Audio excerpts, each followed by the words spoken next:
Guys এখন বাজে রাত ৪টা। সবার খুব ইচ্ছা হলো সবাই মিলে অনেক দূর বাইক ট্যুর দিবে। তাও আবার এত রাতে। সবাই প্ল্যান গাছের থেকে নিজেরাই নিজেই খাবে। কী ভাবছেন? কিসের কথা বলছি? কোথায় যাচ্ছি? তাও আবার কনকনে শীতে এত রাতে। সেই সব থাকছে আজকের ব্লগে। আসসালামু আলাইকুম। হোপফুলি সবাই অনেক ভালো আছেন। আলহামদুলিল্লাহ আমিও ভালো আছি। সবাই মিলে আমরা সিটি গেট থেকে সিডি ১ নাম্বার থেকে সবাই রওনা দিই। সেখান থেকে যেতে, যেতে মানে সকাল হয়ে গিয়েছিল। সেখানে আমরা একটু কিছু চা খাবো। চা খাওয়ার জন্য সবাই নেমে পড়লাম। তো একটা দোকানের পাশে দাঁড়ালাম। আর এই লোকটা চা পাইলে তো কোনো কথাই নাই। তারপর সবার চা খাওয়া শেষে আমরা সবাই মিলে আবার রওনা দিলাম। সেখানে যেতে, যেতে সবাই আমাদের আগে চলে গিয়েছিল। বাট আমরা সেখানে হারিয়ে গিয়েছিলাম। তো একটা রাস্তায় গিয়ে আমরা ২-৩ টা রাস্তা যখন দেখতে পেলাম, কোন দিকে গেছে তার আমরা দেখতে পাই নাই। সেজন্য তাদেরকে বলছিলাম যে লোকেশনটা দিতে।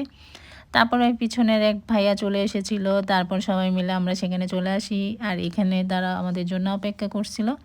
এখানে সবাই মিলে আমরা দাঁড়িয়ে, দাঁড়িয়ে কিছুক্ষণ কথা বলছিলাম। নতুন জায়গায় এসেছি তো বেশ ভালোই লাগছে। তাও আবার এত রাতে সবাই মিলে একসাথে বেশ ভালোই লাগছে। এখানে কিছু ভাইয়ারা ছিল। ভাইয়াদের সাথে আমাদের তেমন একটা পরিচিত ছিল না। আমাদের এক আপুর মাধ্যমে তাদের সাথে পরিচয়। তো তাদের সাথে কথা বলেও বেশ ভালো লাগছে। সবাই মিলে আমরা যাচ্ছি সেখানে কিসের খোঁজে সেটাই থাকছে। তো এবার দেখা যাক আমরা কোথায়, কোথায় যাচ্ছি। এখান থেকে যাইতে নাকি অনেক দূর পর্যন্ত হেঁটে যেতে হবে। আমরা যেখানে যাচ্ছিলাম, যেটার জন্য যাচ্ছিলাম, যেটার জন্য এখানে এসেছি হ্যাঁ, সেটাই হচ্ছে রস। খেজুরের রস খেতে কার না ভালো লাগে? সবাই খুব একটা এক্সাইটেড থাকে যেন খেজুরের রস খাবে, নিয়ে আসবে এমনটা একটা বিষয়। তো এখানে এখন বলতে পারেন আমরা এত দূরে কেন এসেছি, কোথায় এসেছি সেটাই। এত দূরে এটা আসার কারণ এখানে আমরা ইনফরমেশন পেয়েছি এখান থেকে নাকি ভালো রস পাওয়া যায়। তাই আমরা ইকোনমিক্স জোনে চলে এসেছি মিরসরাইতে। আসলে আপনারা কখনো এসেছেন কিনা জানি না। হয়তো সবার জানা আছে বাট আমাদের তেমন একটা জানা ছিল না। আর এদিকে দেখেন ভাইয়া যখন একটু সিগারেট খাচ্ছিল আমার বান্ধবী তার কাছ থেকে চেয়ে নিল। আমি মনে করছিলাম সে হয়তো একটু ফান করছিল বাট সেটা ফান ছিল না। সে যে সিরিয়াসলি সেটা খেয়ে নেবে সেটা আমি কখনোই কল্পনা করি নাই। আমি যখন তাকে বলেছি যে, "সত্যি, সত্যি তুই খেয়ে ফেলতেছস?" সে বলতেছে, "হ্যাঁ।" আমি বলতেছি, "ভিডিওতে দেখাচ্ছি।" কিন্তু বলতেছে, "আসো ভিডিওতে দেখাও। কোনো ব্যাপার না এসব।" আসলেই যে সেটা সত্যি ঘটাবে আমি তাকে একটা থাপ্পড় দিয়ে দিলাম এই সুযোগে।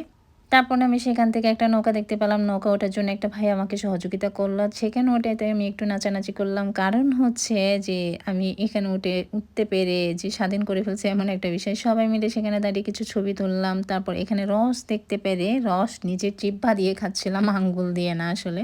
মানে কথায় বলে না বাস্তবের রসটা যদি কাছে পাই তখন মানে এত স্বাদ ছিল সেটা বলার বাইরে।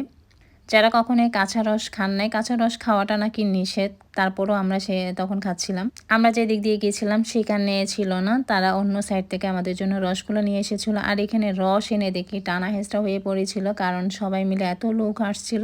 এখানে শুধু আমরা আসিনি কারণ এখানে অনেকজন এসেছে। রস দেখে তো সবার একটা মাতাল, মাতাল অবস্থা। কারণ কে কতটুকু নিবে, কীভাবে নিবে, কত টাকা করে নিচ্ছে সেটাই। আমি তাদের কাছ থেকে জিজ্ঞেস করলাম। এত কম টাকায় যে এখানে রস পাওয়া যায় সেটা এখন আসলে আমি ভাবিনি। তারা আমাদের কাছ থেকে ৳৬০ করে নিয়েছিল লিটার। আর এদিকে দেখেন রস এনে গরম করে খাওয়াটার মজাই আলাদা। যারা কখনোই এভাবে কখনো খান নাই, গাছ থেকে নিয়ে এসে তারপর গরম করে খাওয়াটা মানে এত স্বাদ ছিল। তারপর এখানে এসে আরেকটা জিনিস জানতে পারলাম, গাছের থেকে রস নিয়ে কখনোই কাঁচা না খাইতে নিষেধ করল তারা। কারণ বিভিন্ন সমস্যা দেখা দিতে পারে। তো সেজন্য তারা সিদ্ধ করে রেখেছিল। তারপর আমরা সেখান থেকে সবাই যে যার, যার মতো রসগুলো নিয়ে রওনা দিচ্ছিলাম।